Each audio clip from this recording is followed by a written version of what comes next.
څوک چې نیت صفا لري هغه د خوشالیو په لټون نه بلکې خوشالۍ د هغو په لټون شي. د غټو او لویو منزلونو مسافر زړونه همیشه غټ ساتي. د حسد پرېښودو سره د زړه بېسکوني ختمه شي.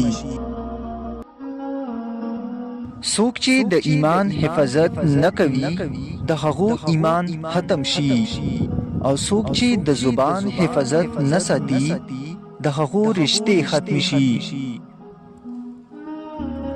کم انسان چې همت پریدي مصائب هغه انسان نه پریدي.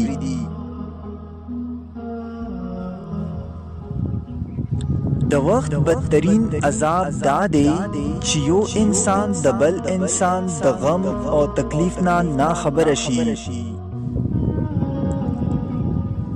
کم انسان چې د بل انسان د حال اخیستلو وخت لري هغه انسان د وخت بختور انسان وي. بد وخت د څو ورځو مېلمه وي. په دنیا کې غم او خوشحالي همیشه نه پاتې کیږي.